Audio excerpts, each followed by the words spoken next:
Sorry, this table's for family only, my brother mocked, pointing me toward a chair beside the trash can at his engagement dinner. Everyone laughed, but when the waiter brought a $3,000 check to me, I gave an answer that left the entire room speechless. My name's Eli. I'm 34. And I guess you could say I've always been the responsible sibling. Not the favorite, not the rebel, not the golden child, just the one who showed up on time, paid my bills and remembered everyone's birthday. I work in finance, live alone, and don't really make a fuss about much.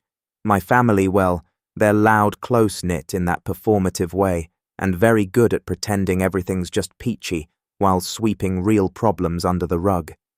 I've always been sort of adjacent involved, but not embraced. The kind of guy you invite to weddings, but never ask to be in the photos. Growing up, my brother Mason, he always landed on his feet. He had this smug charm that my parents ate up like candy. Even when he dropped out of college, blew through 2 jobs, and ended up moving back home at 28, they still defended him like he was the second coming of Einstein. I, on the other hand, paid my own way through school, held down the same job for over a decade, and helped cover part of their mortgage when Dad's hours got cut. But none of that ever seemed to matter. At least, not enough to earn me a seat at the metaphorical head of the table. Still, I never really let it get to me. Or at least, that's what I told myself. I kept my head down, sent the checks, replied to the texts, showed up for holidays, and smiled through the small jabs that always came dressed as jokes. Eli, you're so serious. Loosen up, man. It's just a party. Oh, we figured you'd be busy. You're always not just the one funding it from the background. That illusion shattered last fall. It started with a dinner. Mason had just gotten engaged to a woman named Brooke, who my mom had already dubbed an absolute angel, and my parents decided to throw a big celebratory dinner at this swanky rooftop restaurant downtown. Not the kind of place they could usually afford, which in hindsight should have tipped me off. I got a call from my mom a few weeks before. "Eli, sweetheart," she said in that syrupy tone she uses when she wants something. "We'd love it if you could make it to Mason and Brooke's engagement dinner. It's going to be such a special night." Of course, I said, without hesitation. "Just send me the details. And if it's not too much trouble," she added, lowering her voice, "we were hoping you might help with the reservation. Just to hold it, we'll pay you back." Obviously, I should have known right then that "we'll pay you back" meant I'd never see that money. I called the restaurant, booked a private space for 20 people, and gave them my card for the deposit. I didn't mind. Not really. It was Mason's night. And maybe, just maybe, this time I'd feel like I was truly a part of it. The night of the dinner, I showed up right on time, 7 o'clock sharp. I had on a dark navy suit, freshly pressed shirt, new cufflinks I'd been saving. I brought a nice bottle of champagne for the couple, and even printed out a custom card with their initials. When I got to the rooftop, the hostess gave me a small nod and gestured toward the private section. I took a breath and walked in. The space was beautiful. String lights overhead, floral centerpieces on each table, a soft jazz band playing in the corner, and there they all were. My parents, Mason, Brooke, her family, a few of their friends. Everyone already had drinks in hand. Mason turned to me with that familiar smug grin. "Oh, hey," he said, barely glancing at the champagne in my hand. "Glad you made it." Then he pointed toward a fold-out chair set off to the side next to a trash bin. "No less." "Sorry, this table's for family only," he said with mock sympathy. "But there's a spot for you right over there." I actually blinked. I thought he was joking. I looked at our mum, who just gave me that tight-lipped smile she uses when she doesn't want to get involved. Dad chuckled awkwardly and raised his glass. Brooke didn't even look up, and then, as if on cue, a few people laughed. I stood there for a second too long. I wanted to say something, anything, but my throat closed up. My ears were hot. I felt like I was 13 again, left out of a group photo at a cousin's wedding because I didn't fit the aesthetic. So I walked. The waiter came by and asked if I was with the party. I nodded silently. He didn't ask any more questions, just handed me a glass of water and moved on. I sat there for almost 2 hours while they laughed, toasted, opened gifts. I watched my brother give this long speech about how lucky he was to be surrounded by his closest people. I watched my mom tear up when Brooke called her the best future mother-in-law a girl could ask for. No one even asked if I wanted to order. Eventually, dessert came out. Some kind of elaborate layered cake with edible gold flakes. The band played a slow tune. The sun dipped below the skyline, and I realized not a single person had looked in my direction for the past 30 minutes. Then the check came. I watched the waiter walk toward their table with a little leather folder. He paused, looked around, then glanced down at the credit card on file. My card. I watched him take a few steps toward me. "Excuse me, sir," he said quietly. "The total for the event is, should I run the same card for the final amount?" Everyone at the table turned to look. My brother raised an eyebrow. "Oh yeah," he said casually. "Eli's got it." The waiter looked at me and I smiled. A calm, slow, measured smile. My voice was steady. "Not my table," I said, just loud enough for everyone to hear. I was told this was for family only. There was a silence so sharp it felt like the air had snapped in half. My brother's mouth opened slightly. My mom frowned, confused. Dad sat straighter. Brooke's dad furrowed his brow. The waiter hesitated. "Sir, you made the reservation." "I did." I nodded, and I paid the deposit. "But I'm not with them. I'm over here at the side table." I stood slowly, picked up my coat and nodded toward the trash can where I belong apparently. You could almost hear the collective thud of jaws. My brother looked like someone had just slapped him with a fish. My mother's eyes narrowed, flickering between me and the check, trying to figure out how this got away from her so fast. "Wait, Eli," she said, her voice low and slightly shaky. "What are you doing?" I shrugged, following the seating chart. "Mom, Mason said this table was for family only." I assumed that meant I wasn't included. I looked at the waiter. I didn't eat. I didn't drink. I wasn't welcome. "So I won't be paying." "Don't be ridiculous." Mason snapped, the smirk cracking into something uglier. "It's just a joke, man. Lighten up. You always take things so personally." The room had gone quiet. Even the jazz band seemed to be winding down to an awkward hum. All eyes were on me, and for the first time in years, I wasn't shrinking beneath them. Brooke looked confused, like she was just now catching on that something real was happening. Her father, a stiff man in a blazer who had barely said a word all night, gave Mason a sharp look. "You invited this man to your engagement dinner and sat him next to the trash can?" he asked, incredulous. Mason scoffed and looked to my mom for backup. She straightened in her seat and smiled tightly. "Let's not blow things out of proportion. Eli is just being dramatic. He's always been sensitive." I almost laughed. That was her go-to line. Always have been. He's just sensitive. He's just tired. He's just overreacting. Any excuse to avoid admitting that something cruel had happened, and that they'd let it happen. The waiter cleared his throat. "I'm sorry to interrupt again, but the restaurant needs to process the bill before we close the tab on the private space. If the card on file won't be used, I'll need an alternate." That's when my dad finally spoke. "Eli, come on. You've already paid for half. You might as well just finish it." I stopped cold. That sentence that might as well snap something in me. I turned back. "You're right, Dad. I did pay the deposit. I even called 3 restaurants to find one with a rooftop view like Mason wanted. I picked the date around his football schedule. I ordered custom floral arrangements because Mom said fake flowers would look cheap in the photos. I paid the $500 non-refundable deposit without blinking, and I showed up on time alone in a suit to support my brother. I took a step closer, lowering my voice, but not enough to be missed. And what did I get in return? A folding chair next to a garbage bin and a "sorry, family only." I turned to Mason.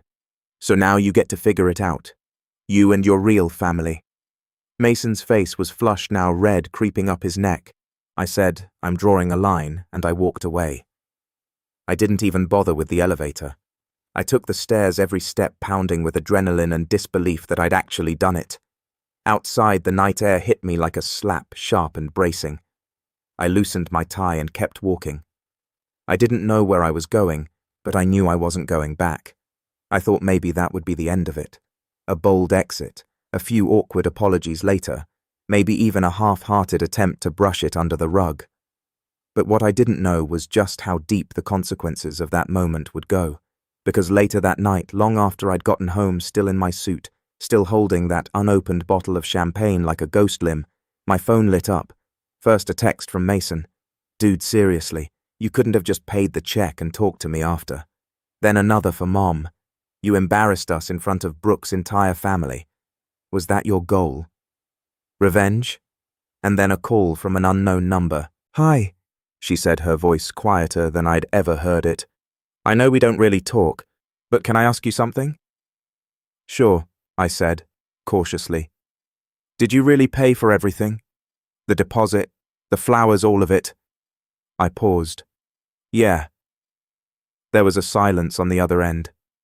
"Then they told my dad you offered to, that it was your idea." That stopped me cold. "I never offered," I said slowly. "They asked. I said yes. I didn't expect anything back. But I definitely didn't do it for show." Brooke sighed. "Well, my dad's furious.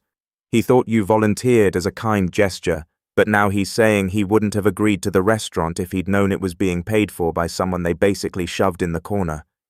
I didn't say anything. He said, "Mason and your parents made him look like a fool." Things escalated faster than I expected, and not in the way my family probably anticipated.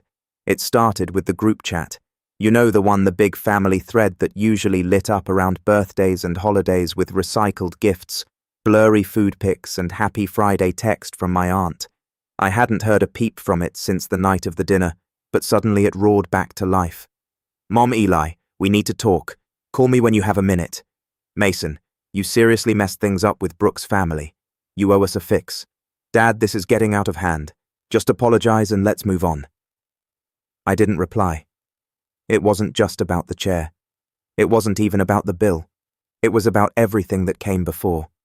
Years of being treated like the emergency contact, the designated driver, the backup wallet. And now that I'd finally said no, they didn't know what to do with me.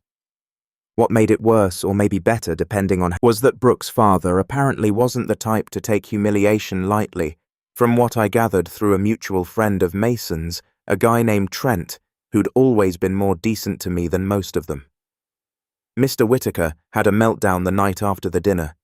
He'd paid for Brooke's private schooling, helped her start her marketing firm, and had apparently gone out of his way to plan a smooth, elegant engagement season, only to find out the groom's side lied about who paid for the venue, treated their own family member like trash, and stuck him with half the drinks tab after I refused to pay the rest. According to Trent, Brooke's dad said something at brunch the next day, like, "If this is how they treat their own blood, what happens when you marry into it?" Ouch. The ripple effects hit Mason like a freight train. Suddenly, wedding planning was on pause. Brooke had gone back to her condo sent me a long email. Not a text, not a voicemail, an actual email. The subject line was, "Please." The body of it was 5 paragraphs of sugar-coated manipulation, all about how she never meant to hurt me, how she never realized I felt excluded, and how it would mean so much to the family if I'd just be willing to sit down with Mason and smooth things over. But nowhere in that letter was the word sorry. Just, "We didn't realize. You misunderstood. Let's not let one silly night destroy the bond we've built." I stared at that last line for a while. What bond was it? The bond where I drove 3 hours on Christmas Eve to bring gifts because Mom said Mason wasn't in the right headspace to shop for anyone. Or maybe the bond where I cancelled my trip to Spain 2 years ago because Dad needed surgery and they didn't have. I let the email sit in my inbox. I didn't reply. 2 days later, my Aunt Karen, Mom's sister, called me. That surprised me. She wasn't exactly warm and fuzzy, but she was sharp. A nonsense businesswoman who ran her own interior design firm and always had this air of barely concealed judgment. I hadn't spoken to her in over a year. Eli, she said, I heard about the dinner. Of course you did, I said, trying to keep the sarcasm out of my voice. I'm not calling to scold you, she said quickly. I just want to say good about time someone shook the tree. That caught me off guard. She sighed. Look, I know how your parents are. Always brushing things under the rug, always pretending things are perfect, but they've leaned on you too much for too long. And Mason, he's always gotten away with treating you like some kind of side character. I appreciate that, I said quietly. But why now? Because now she called me yesterday and asked if I'd be willing to talk some sense into you. I raised an eyebrow. And what did you say? I told her you didn't need sense. You needed space, and that maybe it's time they learned how to function without using you as scaffolding. That was the first time I felt like someone in my family actually saw me, not as a checkbook, not as a punching bag, just as a person. Later that night, I got another text, this time from Mason. Mason. Bro, Brooke's dad just cancelled the deposit on the wedding venue. Said we're not aligned in values. Fix this now. Can you help me? No, I'm sorry. Just fix this. And that's when I realized he still didn't get it. He still thought I was a tool in his toolbox, a pressure valve, a wallet with a heartbeat. So I decided to finally fix something, but not the way he meant. That night, I logged into the shared account I'd set up a year ago, the one Mason had used temporarily while he was up but had his gym membership and Spotify linked to, and I quietly moved the remaining funds into a new private savings account I'd started. Not much, just a couple thousand, but it was mine. Funds I'd left untouched out of some vague sense of brotherly loyalty. Then I called the bank and closed the joint line entirely. The next morning, Mason called me 4 times in a row, and when I finally picked up, his voice was frantic. What did you do? I didn't say anything. Bro, I have a date with Brooke tonight. I was going to take her to that place she likes. And my card's bouncing. It says the account doesn't exist. I know, I said. I closed it. You what? You can't just... I can't. I said calmly. I can, and I did. You told me I wasn't family, remember? You don't get to use my money if I'm not even allowed at the table. He stammered for a second, then switched tactics. Come on, man, don't do this. You're jealous. Now you're just throwing a tantrum because Brooke's dad took my side. I laughed. Actually laughed. Oh, Mason, you really think he's on your side? There was silence. Then I said, Don't worry, man. You'll figure something out. You always do. Maybe ask Mom to open a line of credit in your name again. Or maybe Brooke's dad can teach you how to stand on your own. And I hung up. I don't know what Mason did after that, but a few hours later my phone buzzed again. This time not from him. It was an email from Brooke. Subject line, I think we need to talk. I stared at Brooke's email for a while before opening it. The subject line, I think we need to talk, felt like the precursor to something big, something I wasn't entirely sure I was ready for. But curiosity and a strange sense of closure pushed me to click it. It was longer than I expected. She started by saying she understood how awkward the dinner had been, and that she hadn't realized how I'd been treated until everything came crashing down. She admitted she hadn't paid attention. I was so caught up in planning the perfect night. I didn't stop to see the full picture she wrote, but that her father had been furious. Furious not just because of the financial deception, but because of the principle of it. He said, if they can publicly humiliate someone who financially and emotionally supported the entire night she wrote, then I need to seriously reconsider who I'm marrying into. Brooke didn't mince words. She said Mason had downplayed everything at first, calling it a minor misunderstanding. But once her dad showed her screenshots of the restaurant invoice, he'd requested a breakdown from the manager. The lies started to crack. Mason had told her I insisted on paying, that I left early because I had a work emergency. But once I talked to the waiter myself, yes, I called the restaurant. She wrote the story fell apart completely. Then came the part one didn't expect. I ended the engagement last night. I blinked. She explained that it wasn't just the dinner, that the whole situation had pulled back the curtain on behaviors she'd previously excused. The casual entitlement, the way Mason talked about me behind my back, the way her concerns were constantly minimized. He kept saying you were overreacting, she said, but honestly, you're the only one who reacted with any dignity. She ended the email with a short note. I'm not writing this to pit myself against Mason or to drag you into drama. I just wanted you to know I see it now and I'm sorry I didn't see it sooner. I sat there for a long time rereading it, not because I didn't believe it, but because I wasn't used. The family group chat died out completely. Mason tried calling twice more, but after I didn't answer, he stopped. I learned through the grapevine that he'd moved back in with her parents. Brooke returned the ring. Her dad sent out an official cancellation notice to the wedding venue and vendors. A few of Mason's old friends dropped off the map entirely. Apparently some of them had been riding his coattails to Brooke's connections. I thought that would be it. Then it would all just settle into silence. But then one Sunday morning I got a knock on my door. It was my mom. She stood on my front porch in a long cardigan, holding a Tupperware container of lasagna like it was a peace offering. Her eyes were puffy, her makeup thin. I didn't say anything, just opened the door a crack and waited. I brought you dinner, she said. I didn't reach for it. I just wanted to talk. No excuses. That part surprised me. I let her in. Same nervous fingers, same forced smile, but this time no passive aggressiveness. No, you're just tired. No, he didn't mean it. She cleared her throat. I owe you an apology. I crossed my arms. Just one. Her face tightened, but she nodded. Fair. Probably more than one. She took a breath. I didn't see it. Not because it wasn't there, but because I didn't want to see it. Mason's always been loud. He takes up space. And you never asked for anything. You just did. You handled things. You showed up. I guess we started treating you like a safety net. Something we assumed would always be there. That's the thing about safety nets, I said.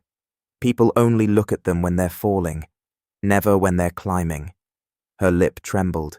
She looked down at her hands. Your father and I were wrong. We let Mason get away with too much. We let him treat you like less. I stayed quiet. I know I can undo that. I know, but I just wanted you to know I see it now. And I'm sorry. I watched her for a moment. For the first time in my life, she wasn't dodging or deflecting.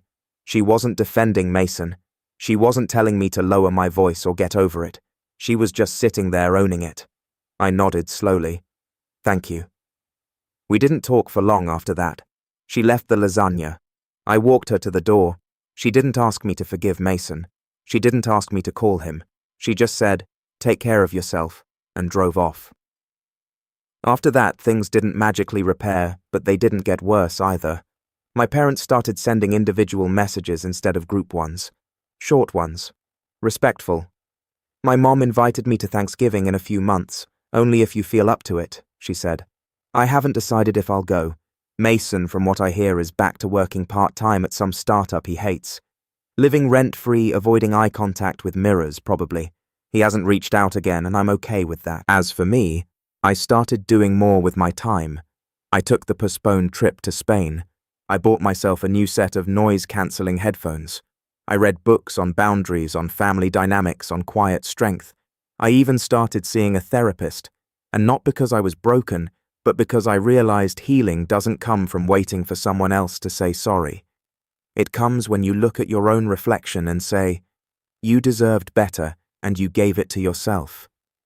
So no, I didn't pay the bill that night, but I finally cashed in years of silent debt.